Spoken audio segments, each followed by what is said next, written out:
السلام علیکم، ہیں بلال مشیر ڈیفنس ڈائریکٹر کے ساتھ۔ اسکرڈ میزائلوں کو خلیجی جنگ میں بہت مقبولیت حاصل ہوئی تھی جب عراق نے ان میزائلوں کو سعودی عربیہ اور اسرائیل کی طرف فائر کیا تھا۔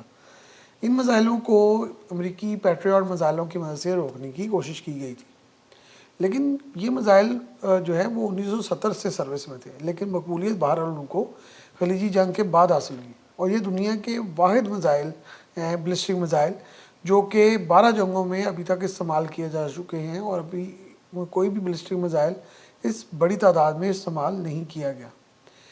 اس میزائل کو روس نے مختلف جدید اشکال میں بھی بنایا ہے، اور کئی ممالک نے ان میزائلوں کو خرید کر نقل بھی کیا ہے، اور ان کی جدید اشکال جو ہیں وہ ان ملکوں کے زیر استعمال ہیں۔ سوویت فوج میں ان میزائلوں کو R11 کے نام سے جانا جاتا تھا، جو اسکرڈ کی پہلی ساکھ تھی جو جدید ہوتے ہوئے اب بہت آگے تک چلی گئی ہے۔ دوسری جنگ عظیم کے خاتمے اور سرد جنگ کے آغاز کے بعد میزائلوں کی دوڑ بھی شروع ہو گئی۔ یہ میزائل پہلی مرتبہ 1957 میں منظر عام پر آئے، اور اس کے بعد آہستہ آہستہ ان میزائلوں میں بہتری کے پروگرام جو ہیں وہ جاری رہے، جس میں انجن میں بہتری اور اس کے ٹریکنگ سسٹم اور دیگر جو آلات تھے ان میں بہت تیزی سے ترقی کی گئی۔ عراق نے ان میزائلوں کو بنیادی طور پر جو ہے وہ ملک میں تیار کرنے کے لیے حاصل کیا تھا۔ الحسین، العباس اور الحجرہ انہی میزائلوں کی بنیاد پر بنائے گئے تھے۔ جنوبی کوریا نے بھی اس میزائل کو بہت اعلیٰ اور بڑے اچھے طریقے سے استعمال کیا۔ ہانگ سونگ نامی میزائل جو ہیں اس کی تمام سیریز کی بنیاد جو ہے وہ یہی اسکڈ میزائل ہیں۔ جنوبی کوریا نے لیبیا، ایران اور شام کو اس کی ٹیکنالوجی بھی فروخت کی اور یہ میزائل بھی فروخت کیے۔ ایران کے جو شہاب 1، 2 اور 3 میزائل ہیں وہ اسی اسکڈ میزائل کی بنیاد پر بنائے گئے ہیں، اور ان کو بنانے میں جنوبی کوریا نے ایران کی خوب مدد کی ہے۔ جنوبی کوریا کو میزائلوں کی ٹیکنالوجی پر بڑی زبردست کامیابی حاصل ہو چکی ہے، اور وہ گاہے بگاہے اس کا اعادہ بھی کرتا رہتا ہے۔ جنوبی کوریا نے ایران کو اس کی بھرپور ٹیکنالوجی فراہم کی، اور امریکہ جو ہے وہ اس بات سے کافی نالاں تھا کہ جنوبی کوریا اس ساری جو میزائل ٹیکنالوجی ہے اس کو ہر تیسری دنیا کے ممالک کو فروخت کر رہا ہے۔ ایران نے انہی میزائلوں کی بنیاد پر قائم 1 ملکی طور پر بنائے، جن کو بہت کامیابی سے جو ہے تجربہ کر کے استعمال کیا جا رہا ہے۔ یمن کے باغیوں نے بھی ان میزائلوں کی ٹیکنالوجی پر دسترس حاصل کی، اور ایسے 2 میزائل جو ہیں سعودی عربیہ پر کامیابی سے فائر بھی کیے گئے، جن کو سعودی عربیہ نے اپنے پیٹریوٹ میزائلوں سے مار گرایا تھا۔ یورپی میڈیا کے مطابق ایران یمن کے باغیوں کو یہ میزائل جو ہے وہ فراہم کر رہا ہے۔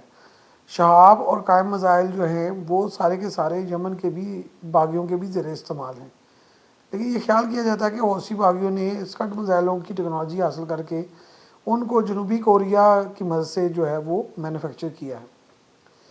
اسکڈ میزائل دنیا کے واحد میزائل ہیں جو جنگوں میں بھی وسیع پیمانے پر استعمال ہوئے ہیں۔ اس کا پہلا استعمال مصر نے 1973 کی عرب اسرائیل جنگ میں کیا تھا۔ 1986 میں لیبیا نے امریکی اڈوں کو جو ہے تباہ کرنے کے لیے اس کا استعمال کیا۔ ایران عراق جنگ میں تو اس کا بہت زیادہ استعمال ہوا، دونوں اطراف سے اسکڈ میزائلوں کی وسیع رینج جو ہے وہ استعمال کی گئی۔ افغانستان نے 1987 سے لے کر 1988 کے درمیان کئی اسکڈ میزائل پاکستان کے جو طرف فائر کیے، جو کہ زیادہ تر پاکستان کے سرحدی علاقوں پر گرے۔ 1991 کی خلیجی جنگ میں عراق نے کئی اسکڈ میزائل جو ہیں وہ سعودی عربیہ اور اسرائیل کی طرف فائر کیے تھے، جن کو روکنے کے لیے امریکی پیٹریاٹ میزائل استعمال کیے گئے۔ اسکڈ میزائل جو ٹیکنالوجی کے لحاظ سے جو ہے وہ پرانے سمجھے جا سکتے ہیں، اور جو عراق کے پاس اس کی ورژن تھی وہ بھی اس قدر جدید نہ تھی، اور اس کے مقابلے میں پیٹریاٹ میزائل بہت جدید جو ہیں وہ ٹیکنالوجی سے لیس تھے، لیکن بہرحال پیٹریاٹ میزائل اسکڈ میزائلوں کو مکمل طور پر روکنے میں ناکام رہے تھے۔ سعودی عربیہ اور اسرائیل کا زیادہ نقصان نہیں ہوا۔ اس کی بڑی وجہ یہ نہیں تھی کہ پیٹریاٹ میزائل نے اس کو انٹرسپٹ کیا، بلکہ اس کی بڑی وجہ یہ تھی کہ زیادہ تر میزائل جو ہیں وہ بغیر وار ہیڈ کے ہی فائر کیے گئے تھے۔ 1994 میں یمن کی خانہ جنگی میں ان میزائلوں کا استعمال کیا گیا، جبکہ 1996 میں روس نے چیچنیا کے خلاف ان میزائلوں کو استعمال کیا۔ کرنل معمر قذافی نے ان جو میزائلوں کو لیبیا کی خانہ جنگی میں استعمال کیا، اور حال ہی میں شامی فوج نے بھی اپنی خانہ جنگی میں ان میزائلوں کا وسیع استعمال کیا ہے۔ ان میزائلوں کو الجیریا، ارمینیا، کونگو، مصر، ایران، قازقستان، میانمار، جنوبی کوریا، لیبیا، شام، عمان، ویتنام، یمن ابھی بھی استعمال کر رہے ہیں، جبکہ 10 سے زائد ممالک جو ہیں ان میزائلوں کو استعمال کر کر فارغ کر چکے ہیں۔ روس نے ایسے میزائلوں کے تمام لانچز کو جو ہے محفوظ کر کے سٹور کر لیا ہے۔ متحدہ عرب امارات نے ان میزائلوں کو خریدا تھا، لیکن ان سے جو ہے وہ زیادہ مطمئن نہیں تھے وہ لوگ، اس لیے ان تمام میزائلوں اور ان کے لانچز کو پیک کر رکھ دیا گیا ہے۔ ان میزائلوں کی رینج 180 کلومیٹر سے لے کر 700 کلومیٹر تک ہوتی ہے۔ اس وقت جدید ترین ماڈلز کی رفتار جو ہے وہ بہت زیادہ ہو چکی ہے اور وہ آواز کی رفتار سے 5 گنا تک پرواز کر سکتے ہیں۔ ایسے ہزاروں میزائل بنائے گئے ہیں جن کو سب سے زیادہ جدید ساعت میں اب ایران، شام اور جنوبی کوریا استعمال کر رہے ہیں اور بنا رہے ہیں۔